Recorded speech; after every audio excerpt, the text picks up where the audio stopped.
أنا لكم ملخص كتاب تاني. طبعا أنا بحاول ألخص يا جماعة بقدر المستطاع عشان تقدروا إن انتوا تستوعبوا الفكرة الكتاب من غير ما تشتروه أو حتى تجيبوه من على الويب سايت. الكتاب ده اسمه نظرية الفستق لفهد عامر الأحمدي. فكرة الكتاب بتدور حوالين الكاتب بيقول كلام مهم جدا وبينصحنا كمان بيه. الكتاب بيقولك ان في افكار بسيطة جدا لو فهمتها وطبقتها ممكن تغير حياتك بالكامل. وهو عبارة عن مقالات صغيرة جدا، كل مقالة فيها فكرة. اهم 6 افكار من الكتاب هنبدأ بيهم مبدئيا. كل شخص ليه نسخة مختلفة من الاخر، تمام؟ يعني كلنا مش شبه بعض. الفكرة ان مفيش شخصين متطابقين في طريقة التفكير واحدة ابدا، كل واحد بيفكر حسب تجاربه وماضيه واللي اثر فيه يا جماعة. طيب ليه دايما احنا بنلاقي ان في اختلافات كتيرة بتحصل ما بيننا وما بين الناس؟ وده بيوقعنا في مشكلة كبيرة جدا، ولا هما بيفهموا ايه هو سببه ولا احنا بنفهم ايه هو سببه. لان كل واحد فيهم عنده تجربة وماضي يا جماعة مختلف.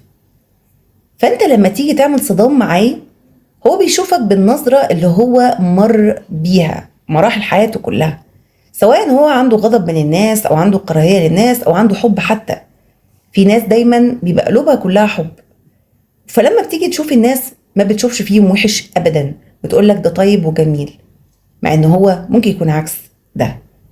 وفي نظرية دايما بتقولك ان كل واحد بيشوف اللي قدامه بعينيه، والافكار برضو بتتحكم في رؤيته.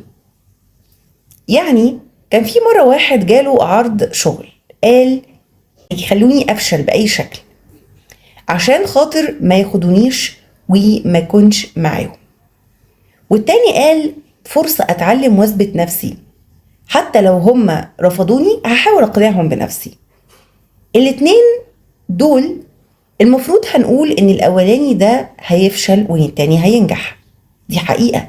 كل واحد هو فكر على قدر استطاعته، وفكر هو هيقدر يدي المكان ايه، وفكر انه يقنع اللي قدامه كمان بيه، احسن ما ياخد بعضه ويمشي.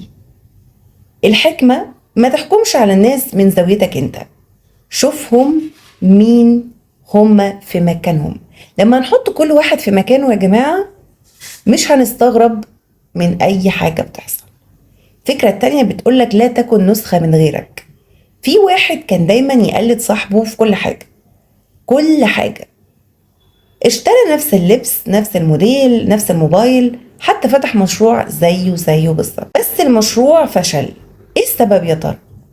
لانك ممكن تشوف شكل الشخص لكن مش ممكن هتشوف روحه وشغفه للحاجة. هو قلد فقط، لكن ما قدرش انه يكون عنده الشغف والحب للشيء اللي هو عايز يعمله عشان ينجح. ممكن تتعلم من الكل لكن تفضل دايما نفسك هي.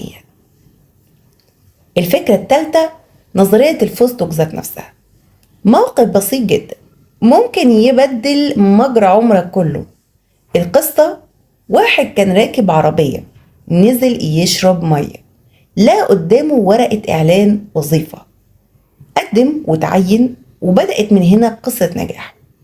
في تفاصيل صغيرة ربنا بيبعتها لك لو ركزت فيها هتلاقيها بداية طريق جديد. الحكمة مفيش حاجة صدفة، كل تفصيلة بتقودك لحاجة معينة في حياتك. الفكرة الرابعة بتقولك طريقة تفكيرك بتحدد مستقبلك كله. في الحياة مفيش حد بيكسب طول الوقت ولا بيخسر طول الوقت، لكن في حد بيشوف الأزمة فرصة وحد بيشوفها نهاية. القصة في الحياة مفيش حد بيكسب طول الوقت زي ما قلنا. القصة بيقولك أزمة حصلت، واحد قاعد يعيط والتاني فتح قناة يوتيوب يتكلم فيها عن الأزمات. مين يا ترى الأحسن؟ حاله بشهور ده ولا ده؟ عقلك ممكن يكون دايما هو كنزك وسجنك في نفس الوقت.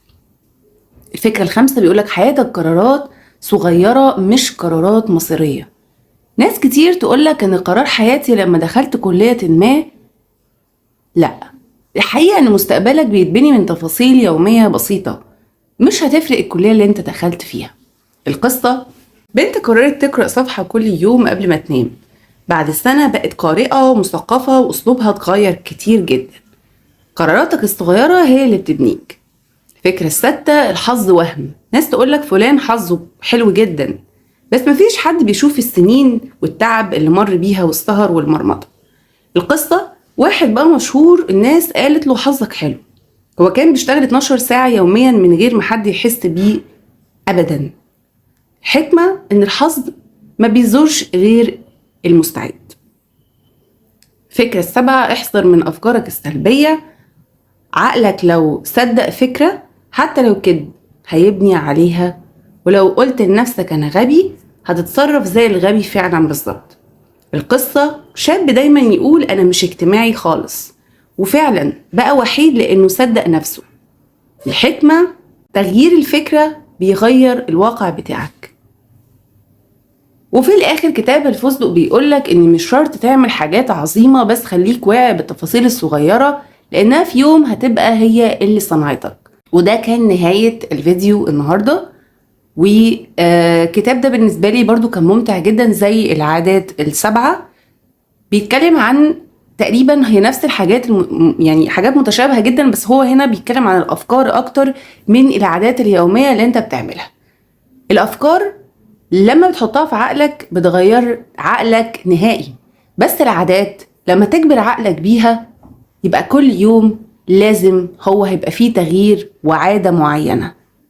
عشان كده الكتابين دول هيفيدوكوا جدا يا جماعة لو حبيتوا ان انتوا تقروهم.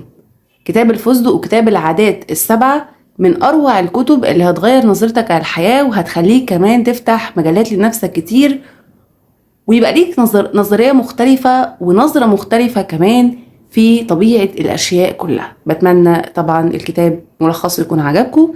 انتظروا كتاب تاني أروع بكتير. مستنية تعليقاتكم. شكرا جدا.